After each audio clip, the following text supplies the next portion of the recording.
2002 से लेकर और 2012 तक आप विधायक रहे, तो सबसे बढ़िया कटरा विधानसभा में कौन-कौन सा काम करवाया जिसकी लोग आज भी तारीफ़ करते हों?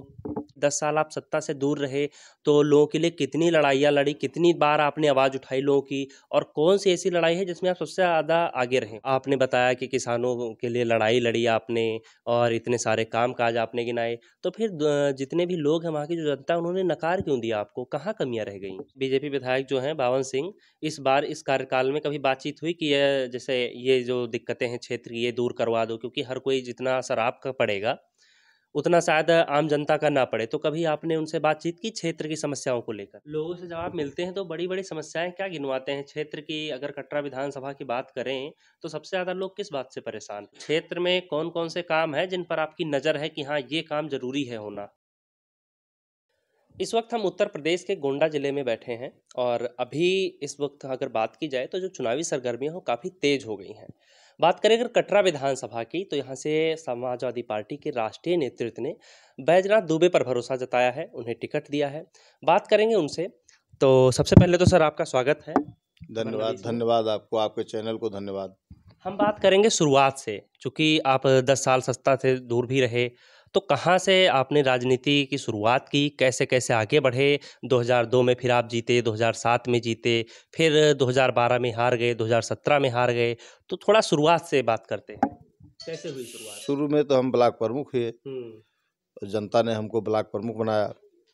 फिर इसके बाद में जो है हमने संघर्ष किया किसानों के लिए। गन्ना किसान का पैसा 17 करोड़ रुपया मैजापुर चीनी मिल पर बकाया था और श्री रामदेव बंजरिया जो पूर्व विधायक थे, उनके साथ जो है कटरा बाजार थाने की पुलिस ने जो है बदतमीजी किया था और वो जो उस समय भाजपा के विधायक थे बावन सिंह, उन्होंने उनको जो है उनके साथ बदसुल्की कराई थी। तो इन सब तमाम समस्याओं को लेकर के जो है हम धरना प्रदर्शन किए और तो इससे जब संघर्ष हम करते रहे तो पार्टी ने हमको जो है टिकट दिया 2002 में। 2002 यानी से जो 12 तक हम हाँ, विधायक थे। जो शुरुआत हुई वो किसानों की लड़ाई से हुई। शुरुआत हमारी किसानों की लड़ाई से, हमको कोई नहीं जानता था। हुँ, लेकिन जब पैसा बकाया हो गया और किसान तमाम परेशान रहते थे और भाजपा के उस समय विधायक थे तो वो बावन सिंह उस पर ध्यान नहीं देते थे, बल्कि उनकी पार्टी पूरी तरह से चीनी मिल मैजापुर का संरक्षण करती थी। हुँ। तो इसलिए मैंने यह बात जब उठाई, धरना प्रदर्शन किया, तमाम बार हमको जो है पीएससी ग्राउंड में बैठाल दिया गया। कई बार हमको गाड़ी से लेकर के कर्नलगंज तहसील उठा ले जाते थे पुलिस वाले। लेकिन बराबर हम 28 बार धरना प्रदर्शन किए और फिर भी जो है कोई उसका रास्ता नहीं निकला। फिर हम इसके बाद विधायक हो गए। विधायक होने के बाद मैंने हाई कोर्ट में जनहित याचिका दायर किया और जो कंपनी थी, मिल मालिक थे, तो उनके खिलाफ जब हो गया हाई कोर्ट में तो सुप्रीम कोर्ट चले गए। तो सुप्रीम कोर्ट में मैंने जो है वहाँ वकील रखा और वहाँ पर जो है हमारे किसानों के पक्ष में वो हुआ, निर्णय हुआ कि चीनी बेच करके और गन्ना किसानों को चीनी का पैसा दिया जाए। तो इसके बाद हमने चीनी का पैसा और गन्ना का पैसा हमने बँटवाया, जिससे जो है गन्ना किसानों की लड़ाई जो है हमको बड़ी मजबूती मिली। यानी कि जो लड़ाई है, जब आप सत्ता में आए उसके बाद में जीत मिली। 2002 से लेकर और 2012 तक आप विधायक रहे, तो सबसे बढ़िया कटरा विधानसभा में कौन-कौन सा काम करवाया जिसकी लोग आज भी तारीफ़ करते हों? सबसे बड़ा तारीफ़ तो करते हैं जो हमारे क्षेत्र में टेढ़ी नदी है। हुँ, टेढ़ी नदी में कई जगह ऐसा था कि पूरा इलाका का इलाका बाज़ार तक नहीं पहुंच पाता था हुँ, और जो उत्पाद है किसानों का उत्पाद, वो जो है न बाज़ार तक पहुंच पाता था और गन्ना जो है मिल तक नहीं पहुंच पाता था। तो इसलिए मैंने सबसे पहले जहां-जहां ज़रूरत समझा वहां पर पुलों का निर्माण कराया। तो पुल के लिए जो है हम ज़्यादा जाने गए, हमारे क्षेत्र के लोग जो है इससे बहुत प्रसन्न हुए और फिर बड़ी-बड़ी सड़कों का निर्माण कराया मैंने। और उस समय स्कूल की बड़ी स्थिति खराब थी। हमारे हल्दर मऊ ब्लॉक में केवल एक मान्यता प्राप्त हाई स्कूल का कॉलेज था हुँ। और कटरा में एक भारतीय इंटर कॉलेज जो है, एक इंटर कॉलेज जो था वो मान्यता प्राप्त था। कोई मान्यता प्राप्त जो है कौड़िया में एक विद्यालय था। तो इस तरह जो है विद्यालयों की बहुत कमी थी। तो मैंने जो है सबसे पहले जूनियर हाई स्कूल, फिर इसके बाद में जो है हाई स्कूल, फिर इसके बाद इंटर लड़कियों के लिए शिक्षा के लिए मैंने अशोकपुर में, कौड़िया में और इसके बाद दुबहा बाज़ार में लड़कियों के लिए विद्यालय खुलवाया। तो सब ज़्यादा से ज़्यादा जो है शिक्षा का काम मैंने किया। तमाम विद्यालयों को विधायक निधि से पैसा दे करके उनको मानक के अनुरूप बना करके इसके बाद उसकी मान्यता दिलाई और आज ये स्थिति है कि लड़के पढ़ने के लिए स्कूलों की कोई कमी नहीं है हमारे क्षेत्र में। यानी कि कटरा विधानसभा में स्कूल जो हैं वो काफ़ी हैं। तो अच्छा, अगर बात करें, आप 10 साल सत्ता से हालाँकि लाइट चली गई है तो लाइट आप देख लेना, चेक कर लेना, अगर ज़रूरत हो तो बढ़ा लेना। तो अगर बात करें कटरा विधानसभा की, तो 10 साल आप दूर भी रहे और आपने बताया कि किसानों के लिए लड़ाई लड़ी आपने और इतने सारे काम-काज आपने गिनाए। तो फिर जितने भी लोग हैं, वहाँ की जो जनता है, उन्होंने नकार क्यों दिया आपको? कहाँ कमियाँ रह गईं? देखो, चुनाव होता है समीकरण पर। हुँ। कोई भी आदमी समीकरण खराब है तो चुनाव नहीं जीत सकता है। हमारे खिलाफ समीकरण जो है खराब हो गया। हमारे एक साथी मसूद आलम खां थे, हुँ, वो बहुजन समाज पार्टी से टिकट ले आए तो मुस्लिम समाज का वोट जो है कट गया। हुँ। कट जाने की वजह से फिर भी जितना मैं वोट पाता था उससे ज़्यादा वोट पाया, लेकिन बहुत बड़ी संख्या में वोट कट गया और हिंदू ज़्यादा जो है, हिंदू जनमानस। अच्छा, तो क्या हम ये कह सकते हैं कि आपने चूँकि इतने काम गिनाए, तो जो जनता है वो जाति समीकरण पर भागती है और विकास पर नहीं? क्योंकि अगर विकास को देखती तो शायद आप हारते नहीं, जिस हिसाब से आप बता रहे हैं आपने काम करवाया, आपने लड़ाई लड़ी, आप इतनी बार आपको पुलिस वाले भी उठाकर लेके गए, आपने 28-28 बार धरना दिया। नहीं, नहीं, बिल्कुल सही बात है, विकास पर ध्यान नहीं देती है, चूँकि भाजपा के जो विधायक थे, वो हिंदू, मुस्लिम और ब्राह्मण, ठाकुर, अगड़ा, पिछड़ा में पूरे समाज को बाँटे थे। हुँ, तो इसलिए जो है विकास पर ध्यान जनता नहीं देती है। हालाँकि आप जब 10 साल इन्होंने विकास नहीं किया तो अब इस समय हमको तरजीह विकास के नाम पर मिल रही है, लेकिन हमारा समाज बँटा हुआ है। इसको मैंने बहुत प्रयास किया कि आपस में एकजुटता रहे, जब तक एकजुटता नहीं रहेगी, तब तक जो है विकास नहीं हो सकता है। लोग जो है जब दंगा-फ़साद होगा, बवाल होगा तो उसमें लोग फँसे रहेंगे, दिमाग उधर रहेगा। हुँ, इसलिए मैं उधर से टाल करके इसीलिए शिक्षा की तरफ और हुँ, विकास की तरफ, रोज़गार की तरफ लोगों को हुँ। मोड़ने का काम किया मैंने। शिक्षित नहीं थे, इसीलिए दंगा-फ़साद होता था। तो इसलिए मैंने शिक्षा का अवसर प्रदान किया और रोज़गार का अवसर प्रदान किया। अब मैं आगे अगली बार कोशिश करूँगा कि इस खाई को दूर करने के लिए लोगों को रोज़गार से जी, जोड़ूँगा। जी, बिल्कुल हम उस पर भी आएँगे। अच्छा, जैसे आपने बताया कि जब आप विधायक नहीं थे, उससे पहले आपने खूब संघर्ष किया था। अब 2012 से आप विधायक नहीं थे, तो उस दौरान क्या-क्या संघर्ष किया आपने? क्योंकि 10 साल आप सत्ता से दूर रहे, तो लोगों के लिए कितनी लड़ाइयाँ लड़ी, कितनी बार आपने आवाज़ उठाई लोगों की, और कौन-सी ऐसी लड़ाई है जिसमें आप सबसे ज़्यादा आगे रहे हों? 2012 से हुँ, 17 तक हमारी सरकार थी। हुँ, तो उस समय सरकार होने के कारण सरकार से मैं जनता के लिए लड़ाई लड़ता था। हुँ, तो वहाँ पर सड़कों की दिक्कत थी, बिजली जो है कम थी, तो बिजली को जो है विद्युतीकरण कराने के लिए और सड़कों को बनवाने के लिए मैंने 12 से 17 तक सरकार से माँग करके और लेकर के आए, उसके लिए संघर्ष किया, हुँ, सरकार से संघर्ष हुँ, किया। सरकार तो अपनी ही थी, हुँ। लेकिन तब भी मैं संघर्ष करता था कि हमारे यहाँ ये सड़क नहीं है, ये बिजली नहीं है, तो उसको कराया।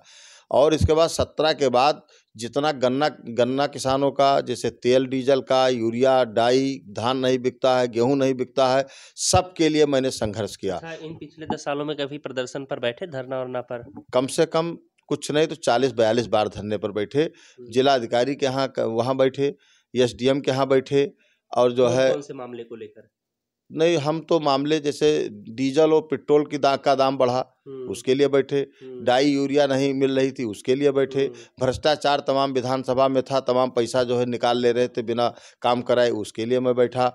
गौशाला जो है, तमाम गौशालाएँ बनाई गई हैं, लेकिन वो भ्रष्टाचार की भेंट चढ़ गई, किनारे-किनारे सब खाई खोद करके छोड़ दिए, तमाम जानवर मर रहे थे, तो जानवरों के मरने के कारण दुखी होकर के मैं 2-3 बार धरने पर बैठा और तमाम बार जो है, लेकिन जिला प्रशासन ने कोई संज्ञान में नहीं हुँ, लिया, हुँ, कोई उसकी व्यवस्था नहीं की, जबकि जिला प्रशासन को व्यवस्था करना चाहिए। नरेगा योजना से ये सब बने थे गौशालाएँ, तो उसको और सुदृढ़ कर देते, टीन शेड लगा देते, चन्नी बना देते, पानी हाँ, की उसमें व्यवस्था और करते। बेहतर किया जा कोई सकता व्यवस्था था। जिला प्रशासन ने नहीं किया, जी। लेकिन हम 3-4 बार धरने पर गायों से दुखी होकर के कि मर रही थी बेचारी, अधमरी रहें, उसी में कुत्ते उनको नोचने लगे और चिल्लाने लगे।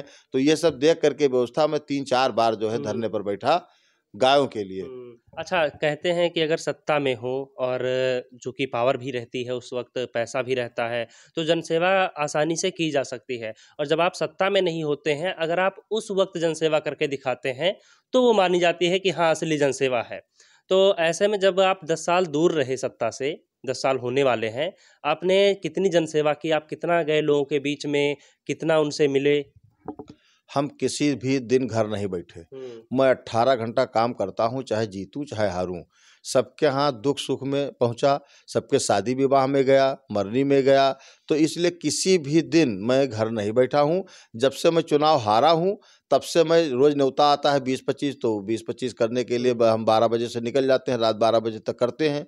फिर इसके बाद कहीं कोई मर गया, कहीं पोस्टमार्टम में जाना है, कहीं कोई एक्सीडेंट हो गया तो अस्पताल में जाना है। तो इसलिए हम जो है निरंतर संघर्ष करते रहे। इसीलिए जनता ने अब की बार हमको आशीर्वाद देने का मन बना लिया है। जनता पूरी तरह से मेरी लड़ाई लड़ रही है और जनता हमारे साथ है। इसलिए उम्मीद है हमें कि जो 10 साल तक मैंने संघर्ष किया है उसका जो है हमें लाभ मिलेगा, उसका हमें जो है जनता हमको देगी वोट। अच्छा, इनसे कभी बीजेपी विधायक जो हैं बावन सिंह, इस बार इस कार्यकाल में कभी बातचीत हुई कि ये जैसे ये जो दिक्कतें हैं क्षेत्र की ये दूर करवा दो, क्योंकि हर कोई जितना असर आपका पड़ेगा उतना शायद आम जनता का ना पड़े, तो कभी आपने उनसे बातचीत की क्षेत्र की समस्याओं को लेकर? ऐसा है कि वो क्षेत्र की समस्याओं के प्रति जो है उनका रूखा व्यवहार रहता है। वो कभी जो कैसे आमने महसूस किया आमने आपने? आम इसलिए कि जैसे आमने-सामने मिलते हैं तो कभी बात नहीं करते हैं। हाँ, मैं भी प्रयास करता हूँ कि बात करूँ, लेकिन वो बात नहीं करना चाहते हैं। हाँ, वो अपने जो प्रतिद्वंदी हैं उनसे वो दुश्मनी रखते हैं। अच्छा। जैसे प्रतिद्वंदिता तो हमारा विचार की प्रतिद्वंदिता है, वो दूसरे पार्टी में, हम दूसरे पार्टी में हैं। हुँ। विचार की प्रतिद्वंदिता होनी चाहिए, लेकिन वो पूरी तरह दुश्मनी मानते हैं। जैसे उनसे जो लोग टिकट माँग रहे थे अभी भारतीय जनता पार्टी से, उनसे वो दुश्मनी मानने लगे। प्रतिद्वंदिता दूसरी चीज़ है, दुश्मनी दूसरी चीज़ है, तो वो पूरी तरह दुश्मनी मानते हैं। तो जनता के हित के लिए वो कोई काम करना नहीं चाहते। ये कोई काम कहा जाए या इसके माध्यम से, चैनल के माध्यम से या अखबारों में दिया जाए, तब भी उसका वो उल्टे जो है उसका सोच उनकी रहती है। तो इसलिए वो जनता के प्रति उनका जाति धर्म और संप्रदाय से हिंदू मुसलमान के नाम पर जीतते हैं मुद्दे से। तो वो विकास की तरफ और जनता के सुख दुख के तरफ उनका ध्यान नहीं है। लोगों से जब आप मिलते हैं तो बड़ी-बड़ी समस्याएँ क्या गिनवाते हैं? क्षेत्र की अगर कटरा विधानसभा की बात करें, तो सबसे ज़्यादा लोग किस बात से परेशान हैं? सबसे ज़्यादा छुट्टा जानवर से परेशान है। हुँ। सांड और जो है गाय से परेशान है। जब भी कहीं भी गाँव में जाते हैं तो सबसे पहले यही कहते हैं कि हमें किसी तरह छुट्टा जानवर से मुक्ति दिलाओ। तो अब ये कोशिश करेंगे हम लोग कि जब सरकार बनेगी तो गौशालाओं को सुदृढ़ किया जाएगा और गायों को सुरक्षित रखा जाएगा। इसके लिए कोई चाहे कानून बनाना पड़े, चाहे विधायक निधि से पैसा देना पड़े, चाहे किसी भी तरह से व्यवस्था हमको करना पड़ेगा। क्योंकि इससे पूरा किसान बहुत दुखी है। किसान छोड़ करके खेती अपना जो है रिक्शा चलाने लगा और सब जगह जाकर के कहीं मंडी-संडी में काम करने लगा। तो इसलिए किसान बहुत दुखी है। किसान की समस्या को हमें निस्तारण कराना हर हाल में। मान लीजिए अगर आप जीत जाते हैं इस बार, तो आएँगे अगर जब जीत कर, तो क्षेत्र में कौन-कौन से काम हैं जिन पर आपकी नज़र है कि हाँ, ये काम ज़रूरी है होना? हमारी नज़र तो 4-5 कामों पर है। हुँ, एक तो स्वास्थ्य विभाग एकदम बिगड़ा हुआ है। दवाई नहीं है, डॉक्टर बैठते नहीं हैं। कोई जो है जितना है उतना सब प्राइवेट लिखते हैं, सरकारी दवाई नहीं है। एक तो ये व्यवस्था करना। दूसरा, हमारे यहाँ टेढ़ी नदी का जलभराव रहता है, तो उसको गहरा करा करके हम जो है खेत तमाम बझे रहते हैं तो उनको खाली कराना है। और सबसे बड़ा काम हमारा बिल्कुल जो 1 नंबर प्रायोरिटी पर है, वो छुट्टा जानवर से किसानों को मुक्ति देना। हुँ, और दूसरे नंबर पर है जो तमाम पढ़े लिखे लोग हैं, उन लोगों को छोटे-छोटे रोज़गार से क्षेत्र में जोड़ना। जैसे हम जो है हर चौराहे पर कोशिश करेंगे कि छोटे-छोटे जो है डेयरी फार्म कराएँगे, जिससे दूध वहाँ इकट्ठा हो, दूध जाए और छोटे-छोटे कारखाने लगवाएँगे। सरकारी के तरफ से चाहे लगवाएँगे और चाहे प्राइवेट कोई कोई जो है समिति बनवा करके ऐसी व्यवस्था करेंगे कि लोग उससे जुड़ जाएँ और अपना काम करें, अपने परिवार के बीच में रहें। जब जब आप विधायक थे, तो उस वक़्त कितने कारखाने लगे थे? जब हम विधायक थे, हुँ। तो कारखानों का कोई जो है उस समय ये चलन नहीं हाँ, था। मतलब रोज़गार के हमारे क्षेत्र में कुछ हुआ रोज़गार के था? क्षेत्र में जो सड़कें हमने बनवाई, हुँ, वहाँ पर किनारे-किनारे लोगों ने तमाम बड़ी-बड़ी दुकानें खोली, वहाँ पर मार्केट डेवलप हुआ। हुँ। तो इसीलिए मैंने सड़कों को बनवाया था जो चौराहे-चौराहे मार्केट मतलब डेवलप बेस हुई। तैयार किया गया बेस था। मैंने तैयार किया। हुँ, कारखाने तो जो लगाने की बात तो मिल जो थी उस समय हुँ, गन्ना किसानों की, तो वो परेशान कर रही थी गन्ना किसानों को, तो उसको हटा करके बीसीएम को दिलवाया गया। अच्छा, दूसरा चीज़ ये है कि हमारे यहाँ कोई लगाना नहीं चाहता था। हुँ। कोई कोई प्रोजेक्ट लगाना नहीं चाहता था। यहाँ हिंदू मुसलमान का झगड़ा बावन सिंह इतना खराब किए हैं पूरा कि यहाँ कोई आना नहीं चाहता। लेकिन हम उसको ला करके छोटे-छोटे कारखानों को, छोटे-छोटे उद्योग धंधों को यहाँ हम जो है वो कराएँगे, जिससे लोग जो है उससे जुड़ करके अपना रोज़गार करें। अच्छा, जब भी बात होती है आप बताते हैं बावन सिंह ने काफ़ी मतलब उनके ऊपर आरोप लगाते हैं। आरोप आप पर भी लगते हैं, एक वीडियो भी वायरल हुआ था जिस पर आपने सफाई भी दी थी। आप उसमें भड़का रहे थे, लोगों को लाठी डंडे लेने की बात कर रहे थे। अब पर वो वीडियो सब बनाया गया था। हाँ। लाठी डंडा जो है हम लोग गए थे ब्लॉक परिसर में, वहाँ ब्लॉक परिसर में जो है हमारे ऊपर जो है हमला हुआ, लेकिन जो है ना हमने मुकदमा लिखाया और जो है हम चुपचाप बैठ गए, चूँकि सत्ता विहीन थे, सत्ता भाजपा की थी। अच्छा, आत्मरक्षा में लाठी डंडे उठाने की बात नहीं, कर रहे लाठी थे। डंडा मैंने उठाने के लिए कभी कहा नहीं। हाँ। वो पता नहीं कहाँ का मामला है, कहाँ उठा करके मेरी आवाज़ फिट कर दी गई, वो मैंने कभी नहीं कहा था। अच्छा। अच्छा, युवाओं की अगर बात की जाए, चूँकि युवा बहुत ज़्यादा है, बेरोज़गार भी हैं, तो रोज़गार का तो आपने बता ही दिया कि हाँ, कारखाने, डेयरी फार्म ये सारी चीज़ें की जाएँगी। जो बहुत बढ़िया काम कर रहे हैं, अपने क्षेत्र में काफ़ी उत्कृष्ट काम कर रहे हैं, उनको कैसे आप प्रोत्साहन देंगे? उनको कैसे बढ़ावा दिया जाए? युवाओं को कैसे मतलब आगे ताकि वो अग्रसर रहें अपने क्षेत्र में और बढ़िया काम करने के लिए? उनको हम एनजीओ से जोड़ेंगे, हुँ। एनजीओ बनवाएँगे और जो इस तरह के लोग एक्सपर्ट लोग हैं, हुँ। उनके एनजीओ को जोड़ करके उनको हम जो है बैंक से फाइनेंस कराएँगे। यदि हो सक सरकार से कोई व्यवस्था हो सकती है तो सरकार से कराएँगे। हमारा दिमाग पूरा उसी पर है, जो हमारे नौजवान हैं, वो बेचारे बहुत पीड़ित हैं, बहुत परेशान हैं। हुँ। उनकी नौकरी कहीं लगती नहीं, वो पढ़े लिखे हैं और यहाँ पर जो है वो यहाँ कुछ काम कर नहीं सकते हैं, बाहर जाते हैं तो उनसे बहुत निम्न कोटि का काम लिया जाता है। तो इसलिए वो सबसे ज़्यादा पीड़ित जो हमारे नौजवान युवा हैं, उनके लिए हमें विशेष व्यवस्था करना है। अब चूँकि बड़े-बड़े विभाग जितने हैं, वो भारतीय जनता पार्टी के द्वारा जो है निजीकरण कर दिए गए, तो नौकरी निकलनी नहीं है। ना आरक्षण वाले व्यक्ति की नौकरी होनी है, ना सवर्ण की नौकरी होनी है, तो उनको रोज़गार से जुड़ना पड़ेगा। हुँ। रोज़गार से जुड़ेंगे तभी पैसा उनके पास आएगा, और नहीं तो नौकरी जब मिलनी नहीं है तो इधर-उधर जो है प्राइवेट करेंगे, तो प्राइवेट में कुछ जो है शोषण होता है खाली, और प्राइवेट में कोई चीज़ व्यवस्था नहीं होती है।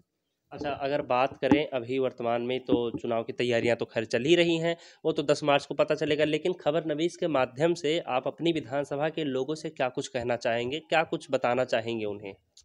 हम उनको बताना चाहेंगे कि समाजवादी पार्टी को वोट दीजिए, और समाजवादी पार्टी की सरकार बनेगी तो हम उन योजनाओं को लाएंगे, जैसे 300 यूनिट बिजली फ्री रहेगी, 5 साल तक राशन फ्री रहेगा, लोगों को नौकरी मिलेगी, और 10 रुपये थाली में जो है जो बड़े-बड़े मुख्यालय हैं वहाँ पर 10 रुपया थाली में भोजन मिलेगा, और जो है शिक्षा मित्रों को एडजस्ट किया जाएगा। अभी हमारे राष्ट्रीय अध्यक्ष जी ने कहा है कि पेंशन बहाल करेंगे, तो और 18,000 रुपया एक साल में 6,000 रुपया भारतीय जनता पार्टी किसान सम्मान निधि देती है, लेकिन हम 18,000 रुपया जो है साल में देने का काम करेंगे। जो हमारे राष्ट्रीय अध्यक्ष जी ने घोषणा किया है, उस सबको लागू करा करके उसका लाभ हम अपने क्षेत्र की जनता को दिलाएंगे। इसलिए सबसे मेरा अनुरोध है कि हमारे कार्यकर्ता भी, हमारे वोटर भी, हमारे सम्मानित बुजुर्ग और नौजवान लोग, सब लोग जुट करके समाजवादी पार्टी की सरकार बनाएं, साइकिल पर वोट दें और हमको जिताएं। तो ये थे हमारे साथ बैजनाथ दुबे जी, जिन्होंने दावे तो बहुत किए हैं। अब इनसे सवाल इन दावों पर तब किया जाएगा जब ये जीत कर आते हैं और इनका कार्यकाल चलता है। हालांकि ये तो देखने वाली बात होगी कि इस बार सत्ता में कौन आता है, क्योंकि जो टक्कर मानी जा रही है उत्तर प्रदेश में, वो समाजवादी पार्टी और बीजेपी की मानी जा रही है और कांटे की टक्कर मानी जा रही है। क्या लग रहा है, आखिरी सवाल आपसे, कि कौन निकालेगा सीट? क्योंकि 10 साल आप दूर रहे और जो समीकरण की आप बात करते हैं बहुत ज़्यादा, क्योंकि आप जिस हिसाब से आपने बताया, क्षेत्र की जनता विकास को कम मतलब ध्यान देती है, तो क्या लगता है कौन निकालेगा? समीकरण हमारे पक्ष में है। ये बिजली देख रहे हैं, कई बार बिजली गई। ये सरकार का जो है व्यवस्था है कि बिजली आप जब से आए हैं तब से 3 बार जा चुकी। तो जब बिजली ही नहीं रहेगी तो फिर जो है कारखाने कैसे लगेंगे? तो हमें पूरी व्यवस्था ये है हमारे यहाँ कि हमारा सामाजिक समीकरण हमारे पक्ष में है। हमारे साथ सारे समाज के लोग हैं। कोई समाज ऐसा नहीं है कि जिस समाज से हमको वोट नहीं मिल रहा है। इसलिए हमारे पक्ष में होने के कारण हमें पूरा जीत से बिल्कुल निश्चिंत हूँ। चलिए, बहुत बहुत धन्यवाद आपका बातचीत के लिए। आपने अगर अभी तक खबरनवीस सब्सक्राइब नहीं किया है तो सब्सक्राइब कर लीजिए। बाकी और भी जितने जनप्रतिनिधि हैं गोंडा जिले के, हम कोशिश करेंगे कि हम सबसे बातचीत करें। अगर आपके कुछ सवाल हैं तो आप कमेंट में लिख सकते हैं।